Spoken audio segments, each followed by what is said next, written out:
Have you guys see the alert on the MLS about coming soon? Yeah. Let's see. What do you know about Okay. that? I had it pulled up. Okay, can you see that? The coming soon FAQs? Yeah.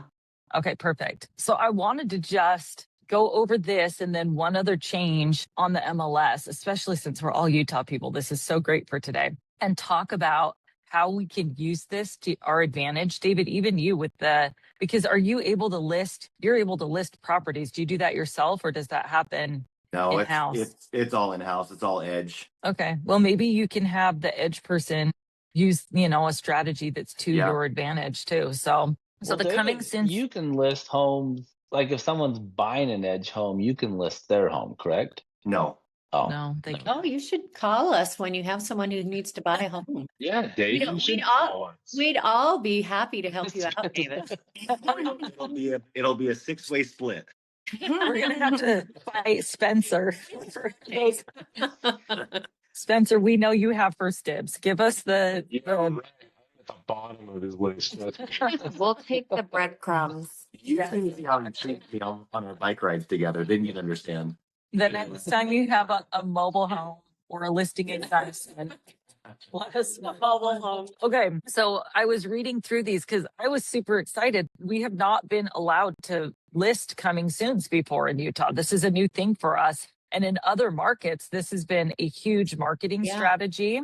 So I just wanted to go over this really quick so we all kind of know what the rules are going to be. And if you've read through this, I apologize. And then there's one other thing I'll mention that I noticed yesterday. And so then I just want us to talk about how, what is the strategy we're going to use with coming soon. So I'm just going to go over a few of the points that I thought were interesting. So you have to have a valid listing agreement in order to add the coming soon listing.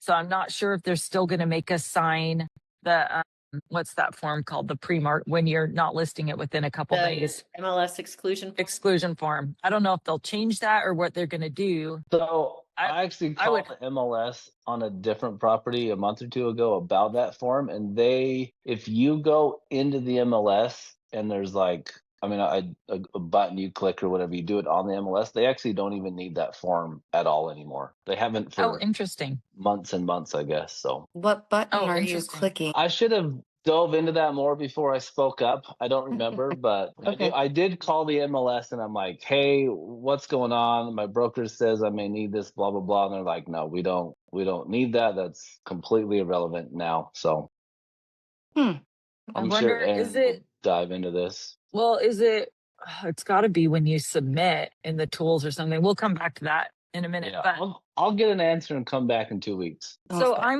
I'm hoping that this means that if you don't need the exclusion form, I'm hoping that they'll update this and in the listing agreement, we'll just have that language written in there. So you can, go ahead, Joanna. And maybe Taylor, you can clarify. My assistant does this for me all the time, so I really don't know what the button is on the MLS status or what it is you're talking about, but I am familiar that we don't have to actually fill out that form anymore. There is a way to just do that exclusion on the MLS website, but I don't know. Like I said, isn't that weird though? Because with coming soon, do you still have to even click that? Do you know what I'm saying?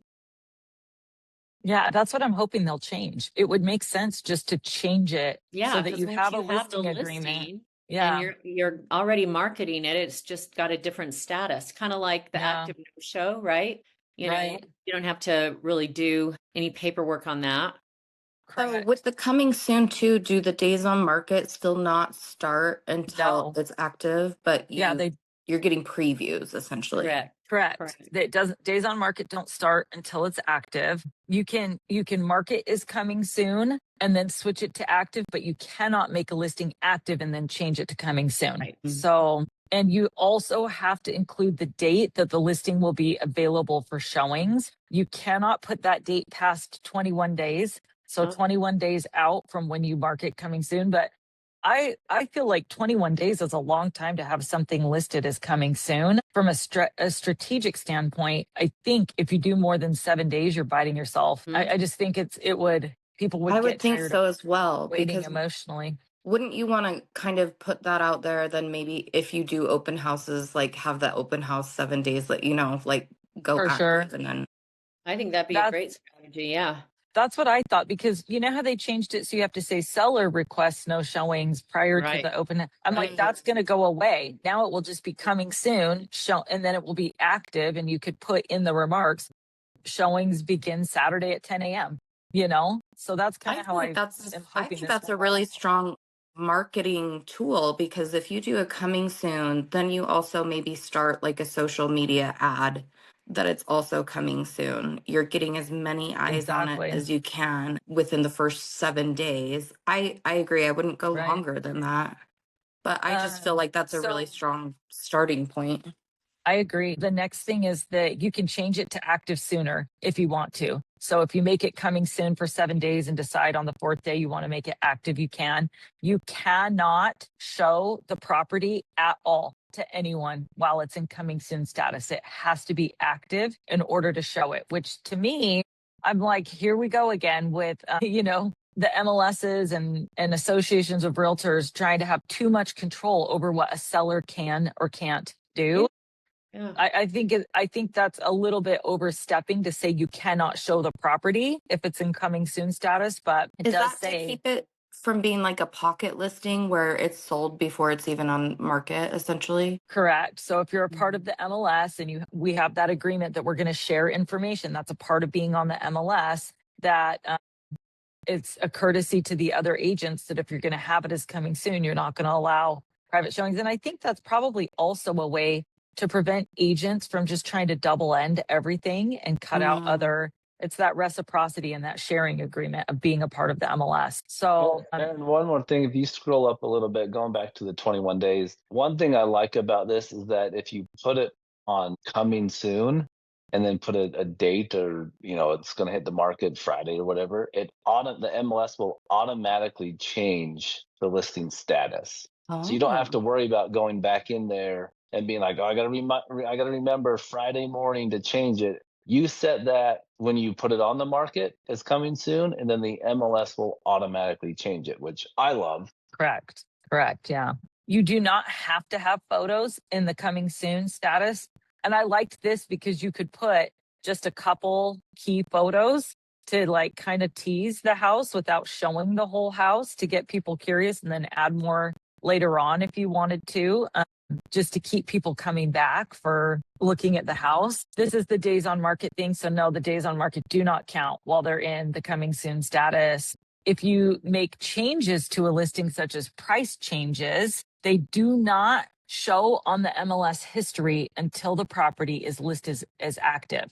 So if you want to test the market on a price during a coming soon period, let's say you list a home at 850,000 and then you change it to 800, when it's active, the 850 will not show during the coming soon period. So I thought that was interesting that you can, list it at a certain price, or if you listed it really low and got a ton of activity on it, you could actually list it at a higher price when you made it active. So doesn't that seem stupid though? Yeah. And all I mean by that is like, so you can't show it, but you're supposed to gauge activity. Like, what does that even mean? Right. Yeah, I kind of had the same question. You're gonna show the home. That's how you're gonna gauge interest on your price. Yeah.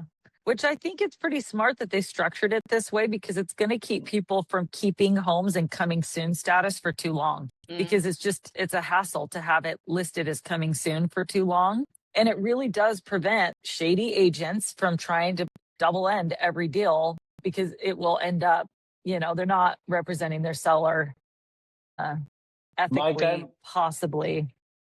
I'm curious to hear everyone's thoughts on this, because I had the exact same thought when me and Aaron went over this a couple days ago. And what's your guys' thoughts on this? Because the only advantage I can see is we all have those sellers that want to list super, super high. And we're like, hey, whatever, I'll list really high and fill out the market for a week or two and then do a price drop. Is there a way in there to say, yeah, let's try it high and then do a coming soon for 2 weeks or whatever, and kind of so the sellers are getting kind of what they want for a little bit, but we're not actually putting it on the market for that. Is that unethical? Is there a way, like, what's your guys' thoughts on I that? think my question though would be, how are you gauging the reaction to the price? Is there data that we're getting back by putting it on coming soon? Like, are there analytics on the backside So that we they can see how much interest there is? They can schedule showings as of the date that it's active. So if you Oh, listed something coming soon on Monday and said you can start showing it on Friday,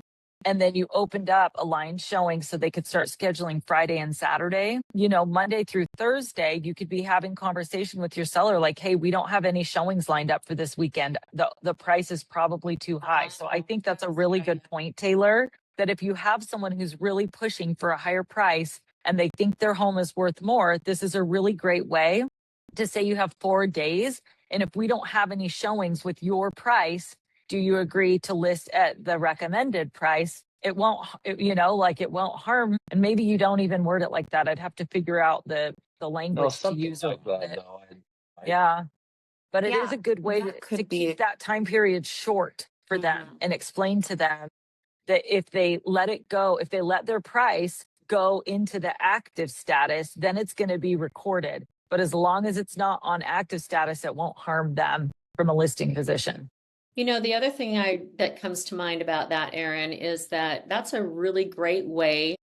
I had a listing last year and we were listed for 1.199.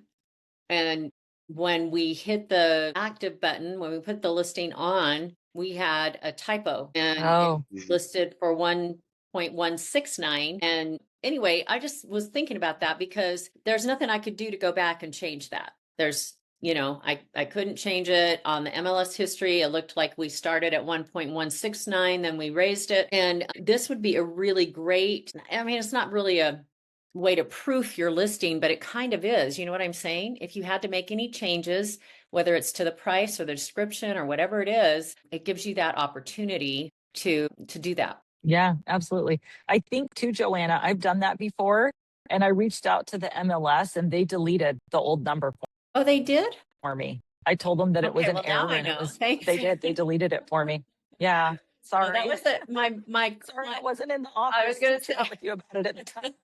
my client But was yeah, if so you, unhappy with me that happened, and I was like, I'm oh, sorry, I can't do anything about it. yeah. I mean, Anyway, I think that they did for me, and I think I accidentally listed, something for like 6 million that was supposed to be 650. Oh, And so oh I don't know yeah, in that scenario, you'd have to reach out to them, but they have made a yeah. correction for me before. Okay. Okay, so the coming soons are included in listing alerts. So people will get the listing alerts and they are distributed for public display through the IDX website. So they'll be listed on Zillow, Realtor.com.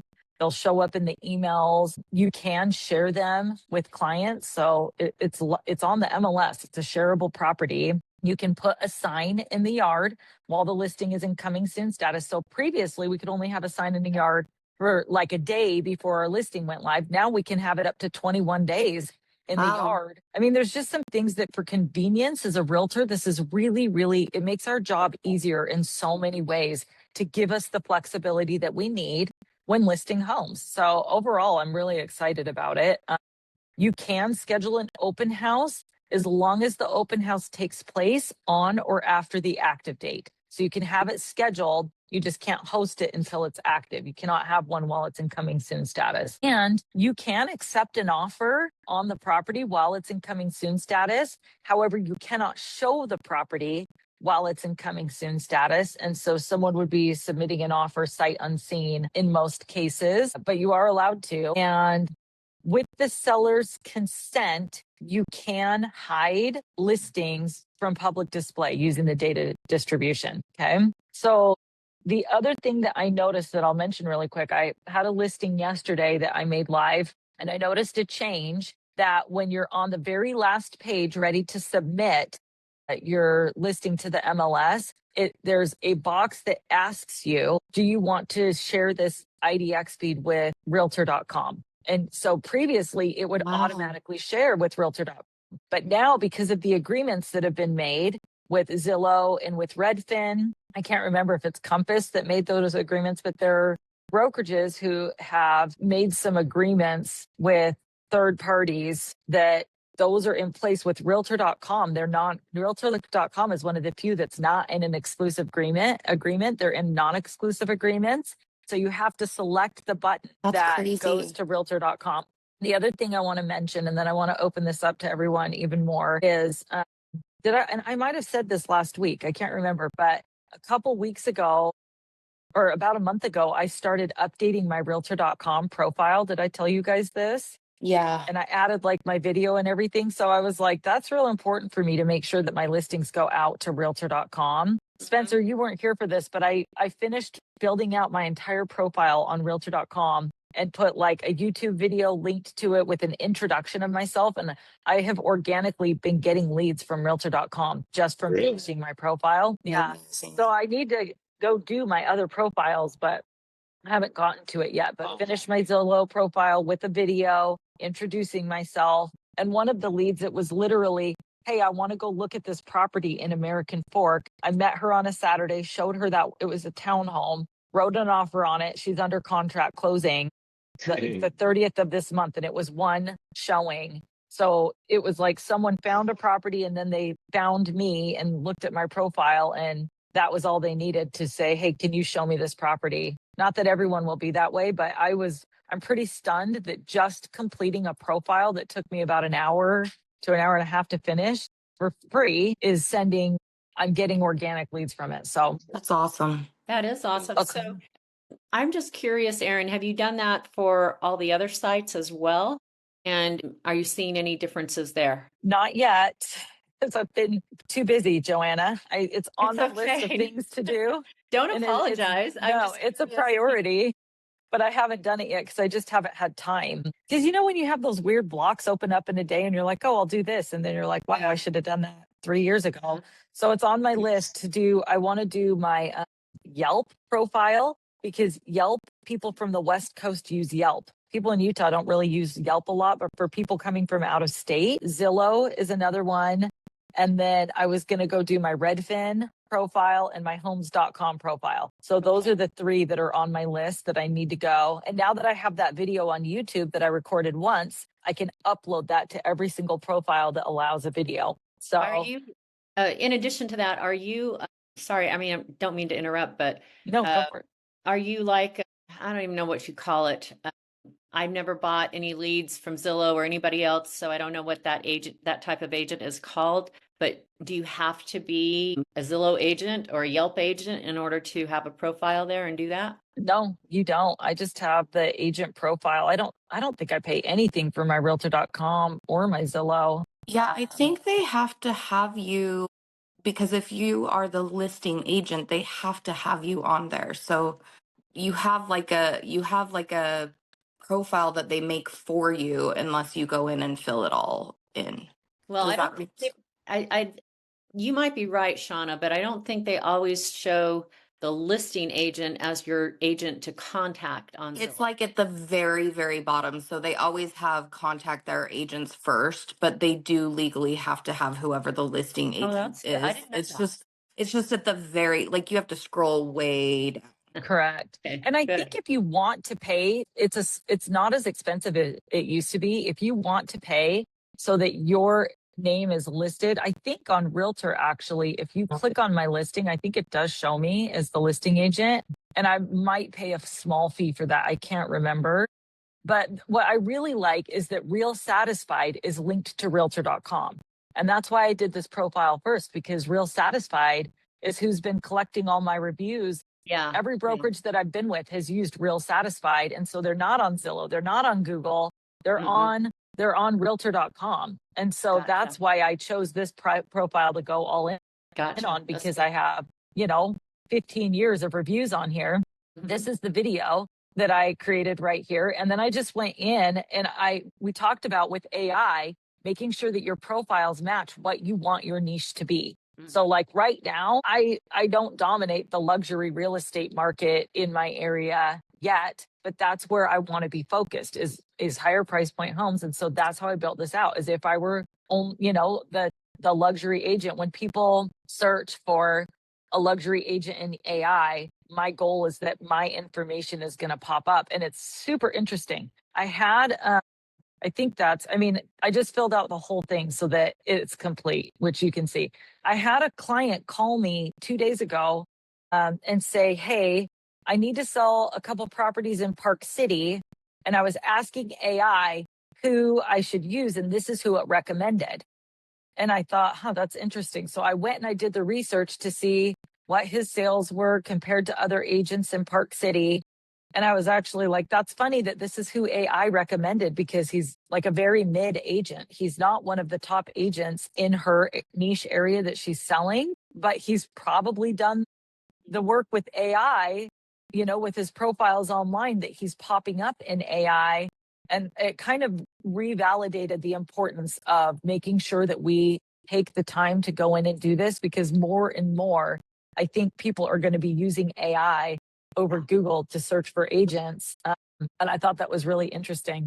So But a really great, interesting thing to do is to go onto AI and research yourself totally. and see what comes up. So I did that the other week because I've been working on my presence and like having a niche and showing up in all the right places. And it was really, really interesting because so my niche is upsizing family, the sandwich generation, where you have either teenage kids or young adults that are still at home, and you may need to be taking care of parents a lot as well, which is huge here in Utah, right? Because we have such big families. But I researched like upsizing agents and who would you recommend? And it was really interesting. It did a breakdown of like the top agents in Utah. So Justin Udi was one of them. And it compared me to that.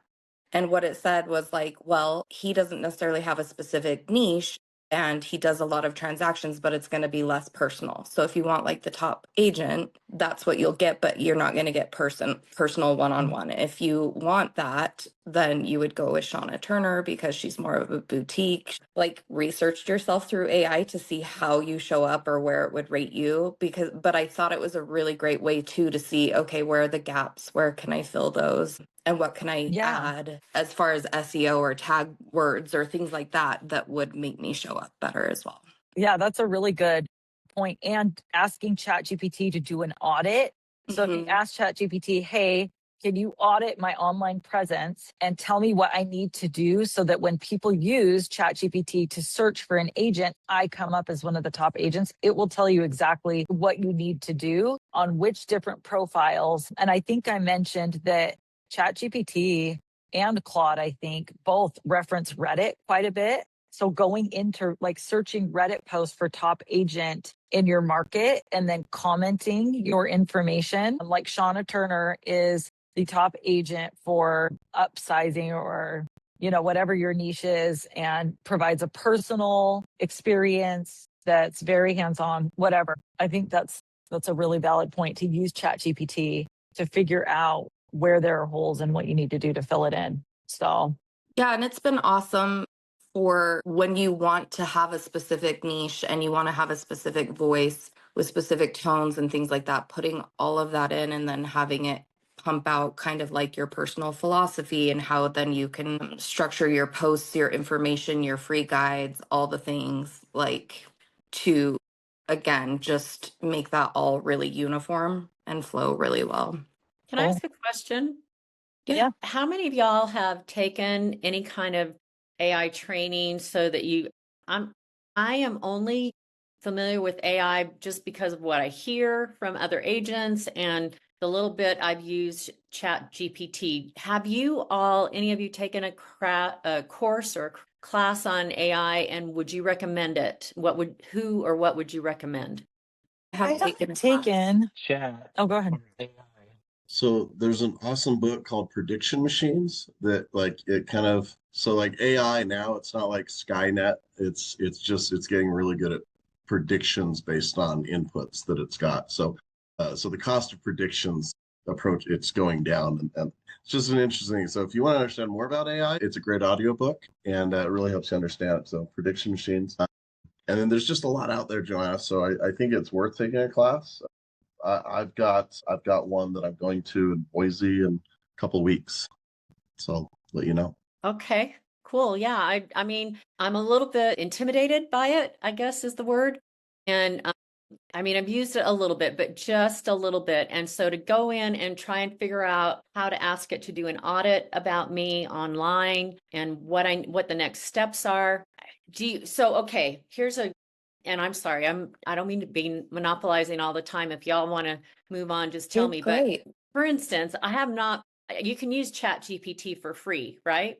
That's what I've been doing. Do I need to invest in a membership or whatever it is to get the more sophisticated or robust version? Also, I've heard you can download like spreadsheets and other things and have it analyze it for you. I don't even know. I don't know how to do that. Do I have to have an upgraded membership or Those whatever it those is? are the paid versions. With the free version, it's only going to allow you to ask a certain amount of questions per day. Okay. And then if you want to do like where it can design like a whole guide for you with Canva templates and everything, but that would be more of a paid version. Okay, gotcha. Joanna, when I'm back in town, let's just schedule a time and I'll come Yeah. up there and show you. I think it is worth, it's like $15 a month and I think it's worth it. I think it's worth it to learn. And honestly, the way you'll get better at using it is just by using it more. For Mhm. instead of Google, use ChatGPT. Every time you want to Google something, use ChatGPT for a little bit. And when you have an idea for your business, just talk to it like you're talking to a person and just play with it and you'll start to figure it out more. But I get back in town this weekend. So next week sometime, let's just set up a time and I'll show When I you a get few back from things. Hawaii, When you get back from Hawaii, we'll get together. like Yes. the 22nd or 23rd, Your something. guys' life Okay. sounds so rough right now. In a different phase of life. We paid our dues with our kids. You will get there, girl. You will get there. I know, I'm still in the thick of it. The age of your Joanna, kids. Yeah. I was just gonna say too, like I had a really hard time trying to figure out what to ask it or how to ask it. Like if I wanted to know something or how to do this or what, like I was never creative with what to type in. And finally, Aaron one day just said, "Ask it like you asked me the same stupid question. Just treat it like Instead you're of asking asking me." me, ask ChatGPT, please. Yeah. And so I literally would voice text like, and it was a lot more descriptive, but I just acted like I was asking Aaron or my sister or a friend or whatever. And that helps. I know that's very basics, but that helped me a lot. So I would be It's a like, good what starting is point. black and white? You know, like, I don't know. Yeah. Okay, I want to pivot if everyone's okay with it. While we have this Utah group on here, because we're all in different areas and different markets in Salt Lake and Utah County, can we take 2 to 3 minutes and can everyone just give us like a 2 to 3 minute update on what's happening? Tell us where your market is, where you're doing most of your business, and if you've had anything happen in the last month, the last week that you want to share so we can kind of get familiar with what's happening in the market. I think it's been a little bit different for me in the last couple of weeks. So I'd love to hear what's going on in David with Edge Homes too, what the momentum is and where you're seeing a lot of energy. So Joanna, do you want to start? Sure. So I started my business when I lived in Eagle Mountain. I have a lot of SOI and past clients in Utah County, and that's great. But now I live in Sandy, and I've been here for 5 years, and I've been trying to develop my business in Salt Lake County, and I'm just kind of doing meh. But to be more specific about what I'm experiencing in the market right now is I've had several listings that have been on the market a very long time that are finally under contract, which is good. The downside is that I don't have any listings right now. I cannot remember a time in my career when I had 0 listings, and that's where I am. So I don't like that. It's scary. Then I have a couple of buyers that are just, constantly back and forth. They get ready to buy, and then something terrible happens in the news or the world, and everything goes, they don't want to do anything for a while. So I don't know. I think maybe I haven't been working enough, or maybe because I know, some agents are having a lot of real success right now, and I'm grateful for what business I have under contract, but I'm just like always looking for where's the next paycheck coming from, right? Yeah. What's in my It's a roller pipeline? coaster. Yeah. It's a roller coaster. Yeah. Okay, Taylor. I'm a little bit Thank you, of Joanna. a hybrid between commercial and residential. So I won't bore you with the commercial, but if you have commercial referrals, I pay out good referral fees to those. So let me know. The residential side, I've noticed lately, and me and Aaron talked about this, it's not so much what's selling is not like price point, but it's very pocketed areas. I think 5 or 10 years ago, everyone was kind of going out to Eagle Mountain, Saratoga, maybe like West Valley past Bacchus to kind of get more bang for their buck. They were going farther away. Tooele could be another one. What I've realized lately is that people don't want to go out that far, and the stuff closer to like the main arteries of the valleys are selling faster, even if it's a super nice house. So it's very pocketed, if that's the right word, which is crazy, weird, but I like it. So that's me. Cool. Thank you. David. Yeah. Am I muted? No, I'm good. Nope. Okay. You're good. So obviously you guys know I'm with Edge Homes. I've been there for 11 years. And what I've seen, at least as far as this year goes, it has been good for us. So January and February were really good months.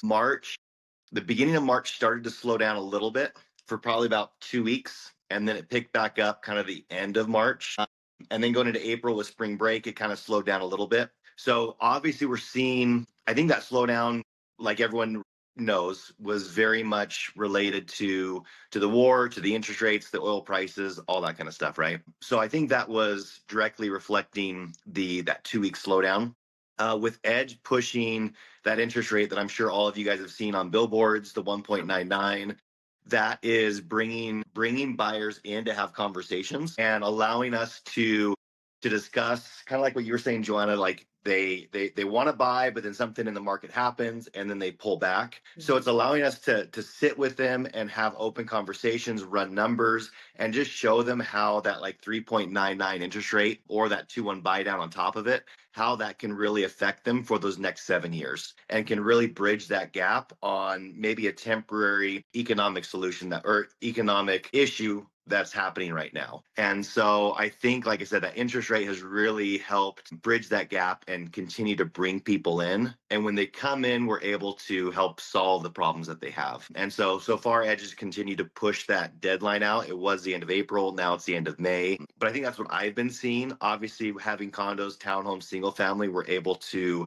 hit every market other than the custom world. But that's what Edge has been seeing. So not a huge slowdown. We're still seeing a lot of buyers. This year has been odd because about 80% of my business has been Hispanic, and the other 20% has been just English-speaking clients. So I kind of have different pockets.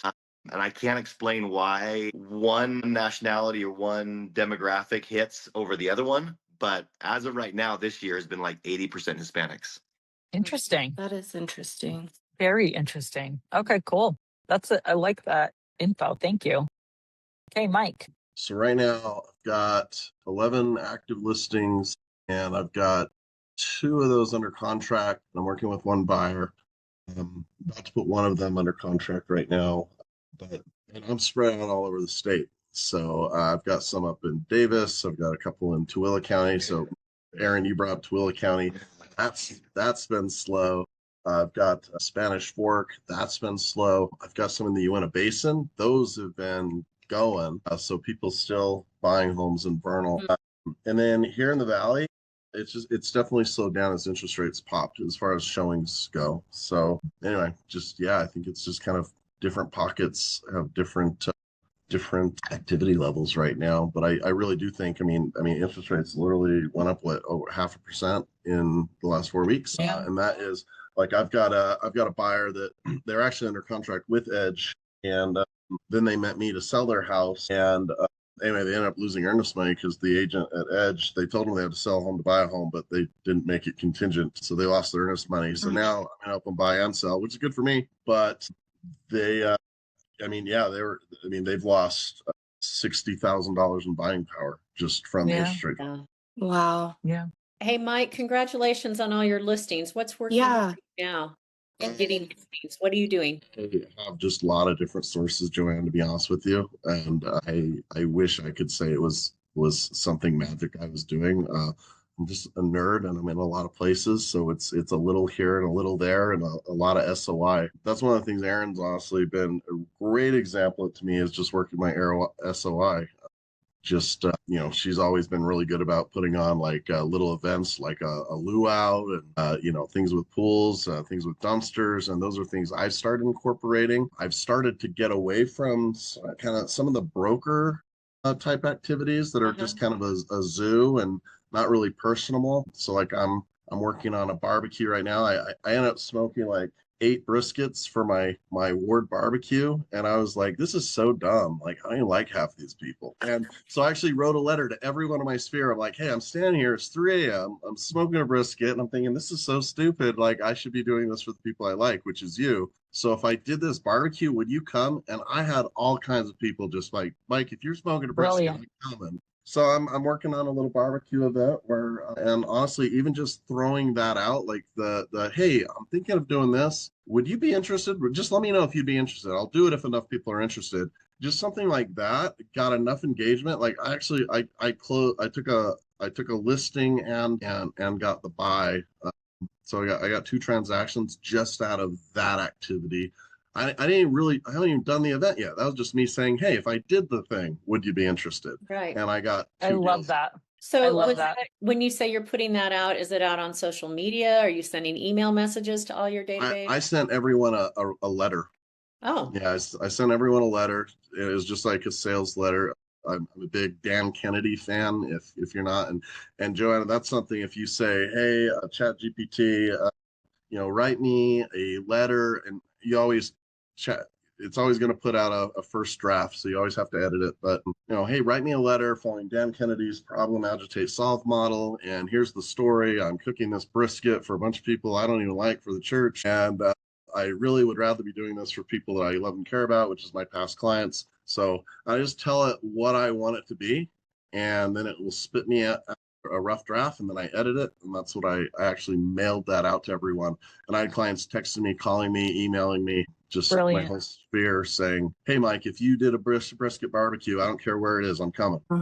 Yeah. So It's so sometimes brilliant, Mike. anyway, just that's me following Aaron's example. Like, hey, you just got to do these intimate things, and people, it turns into deals. And actually, no, now I'm thinking about it. I'm taking another listing next week. So I'll have 2 buy sells that came out of that one activity.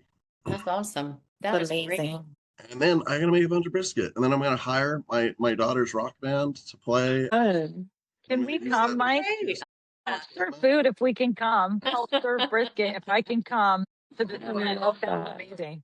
We'll hype you up. We'll be like, he's the best agent. We love him.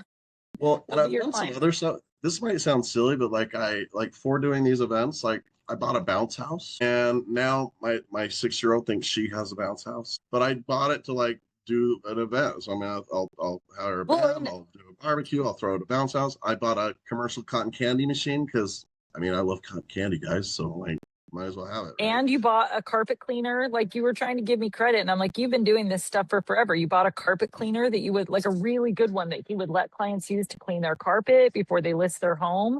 That's So, genius. yeah. So just stuff we have value from connection, and I think that in the AI world, that's how we win is connection with people. Totally. No one's going to their phone to go, hey, chat, who should I do if Mike's feeding me brisket, right? They're just going to go, Mike. Right. And So- here's what I'll say too. Do what you like to do. Don't do things because you feel like you have to do them. We did our bingo event last year because I loved bingo at the moment. So I was like, I had so much fun playing bingo on vacation. I want to do a bingo night for my clients. Mike's cooking brisket for his ward, and he's like, hey, this would be way more fun to cook it for my SOI. When you are doing something that you love that you could share with your sphere, that's where the connection happens. So that's Right. awesome. Thank you, Mike. Okay, Shauna, tell us what's going on in your I market. feel like I'm not as cool as you guys. No, I'm just kidding. So I just hit 4 years. I would say. Congratulations. Thank you. Probably 80 to 90% of what I do is SOI. I was a hair and makeup artist before I did real estate. So I do have quite a large SOI and a lot of them that I still keep in touch with. But what I'm running into lately, and Joanna, I don't wish this for either of us, but it made me feel a little bit better because I know you're such an amazing realtor and a top producer to hear that things aren't always perfect, because I have had in the last, let's see, I closed one in December, I closed one in January. I had surgery in the middle of all of that for thyroid cancer, and also was taking clients out to go see homes, 3 of them, and all 3 of those have fallen through since then. And for different reasons. One I had to fire, which I told you guys about a couple weeks ago. One just was not living in reality. He wanted to have a home in Salt Lake County that was 3-bed, 2-bath with either a finished or unfinished basement that he could have that he can convert into an apartment, like a walkout, with a detached garage, and wanted to stay under 350,000 if possible with a FHA loan. Now, we saw probably 30 different properties, but as you guys all know, anything in that price range in Salt Lake County is not going to be super great condition.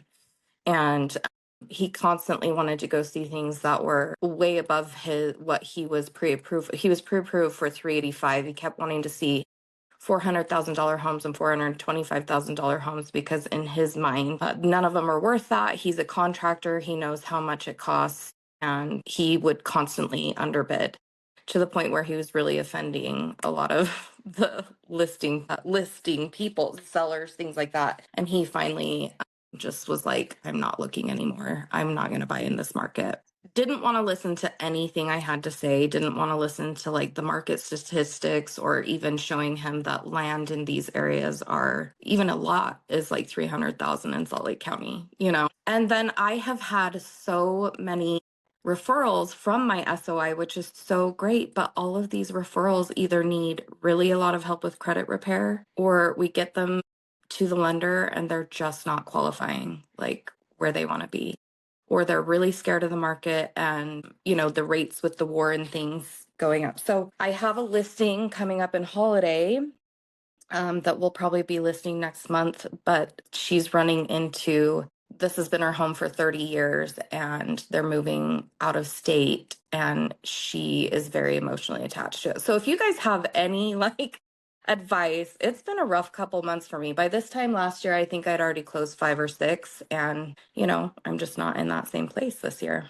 Hey, thanks for sharing. Yeah. Spencer, do you want to give us an update on what, I know you've been busy with your house and stuff, but what have you noticed in the market? I think similar to what a lot of has been said. I mean, January, February started with a lot of momentum, rates jumped, and it seems like, a lot of people kind of put things on pause. My listing inventory has grown. I think I've got 6 residential listings and another 3 or 4 land listings, but the activity on those is just being pretty sporadic, not very consistent. And but I have noticed in the last week or so, maybe a little transition. I don't know if anybody else has experienced that. It seems like buyers are starting to move again a little bit, so I'm optimistic about that. But, I watch every week. I do market analysis on all of our listings to kind of see what's happening in the market around it. Are we missing anything? Are new listings competing? Blah, blah, blah. And everything's pretty stationary. I mean, there have been sellers recently I've noticed that are making some quick moves on prices, and I don't know that that's the right play to make right now, like race to the bottom kind of deal. But in general, I feel like we're starting to get a little bit of movement again, at least on my end of things. So I've noticed the same thing.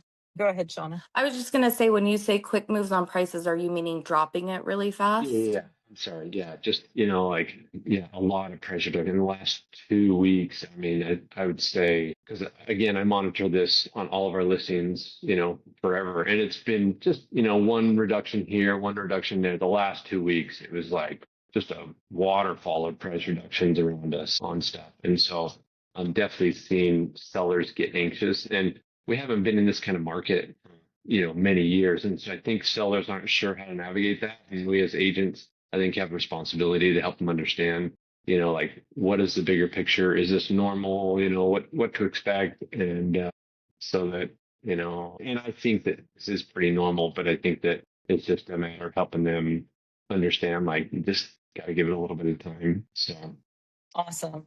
I've noticed something similar where it's so funny how different price points. So I'm going to try and break this down fast because we're out of time. But Taylor mentioned the markets that are closer to the freeway, kind of the corridors. And I am noticing that newer neighborhoods, meaning in the last 10 to 15 years, where the homes they don't feel as dated maybe.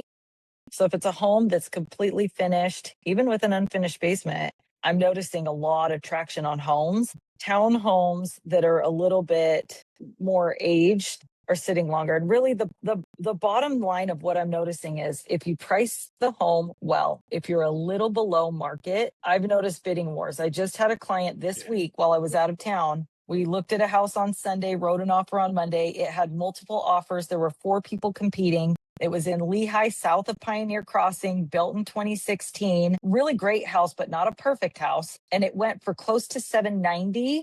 And the person who won the offer waived their appraisal inspection to get the home. So Wow. single family homes in that price point, that's kind of sadly become the more affordable price point for the average sized family. I'm noticing a lot of activity. Just 3 weeks ago, there was a house in West Jordan that was listed in the 500s that was nice. It wasn't perfect, but it was a great house. Multiple offers on that one. And that was one that had been on the market for 3 weeks. This one that just happened, it was a new listing. And so I am starting to see with single family homes in those, if it's a property in good shape that's not super dated, if they're priced right, but buyers are bringing the price up. And I think we're in a very reactive market where this week, because rates have dropped a little bit because of the ceasefire, people are scrambling and they're rushing to make things happen where rates are down a little bit because they've been so up and down, up and down. Buyers are being trained that when they drop 0.25% or 0.5%, you got to hurry because they might go back up in 2 weeks. That's kind of the market that we've been in. And so I even had buyers that got approved when rates were down about a month ago. They dropped for a week or two. I think it was just a week. Then they went back up when the war started. Those buyers went to put an offer on a house and they had done all their pre-qualification when rates were down a little bit, and they had to drop their price back down because rates went back up 0.5%. And so they're waiting now for rates to come back down to where they were when they qualified, but prices are just going to start going up. I think this summer you're going to see that prices in a whole sector of real estate start to go back up. And I think that window of houses, every house sitting, even the great houses sitting, is over. And the really great houses, if they're priced right, are going to go really, really quickly. And I think you'll see values come back up a little bit in some markets this summer. So that's my 2 cents. Do you think there's a bracket that is moving faster? A price bracket? Yeah, I definitely think like under 800,000, you've got a Yeah. bracket there. And then you also especially in the Lehigh Highland area, there's a bracket under 1.2, like 1 to 1.2. There's a bracket of people who have a lot of equity in their houses that they can move to a property in that price point. But once you get over 1.2, there seems to be a little bit of a lag. Like, I don't know what it is, but that 700,000 price point, if it's under 800 or even 825, if it's a good house that doesn't need repairs, that the yard is finished, they're going to go really, really fast. And you're going to see multiple offers and crazy stuff happening again because it's already started a little bit. So, yeah. And then I have a townhome that's sitting that they updated the whole thing, painted the whole thing, brand new countertops. They updated the whole thing, and that one's sitting and not getting showings, but it's a townhome that's a little bit older with updates, and it's at 430, and there's great comps to support it. But I think townhomes are a different market than single family homes right now. I just do. So I don't know, make it make sense, right? I can't really make sense of all of it, but I know that price point in the Lehigh, American Fork, I think kind of that North Utah County market, it's going to go fast. Even kind of reinforcing what you just said. So we have that new community in Lehigh, that quarter and 30-acre lots. And we've had 2 releases now. Each release had 4, maybe 5 lots, and each one went for a minimum of 50,000 over base price. A lot of them went for 70 and 80,000 over base price. There was about five multiple offers on each one. So it kind of reinforces what you were saying. And those were probably in the 850 to just under $1 million, around there. Yeah, there's definitely demand. There's people in homes that have been sitting long enough on enough equity that they can financially make the move. And there is a lack of inventory in that range. So yeah, there are a lot of homes that size on smaller lots. So if you have land attached to it, this home that had the multiple offers, it was on a 1/4 acre.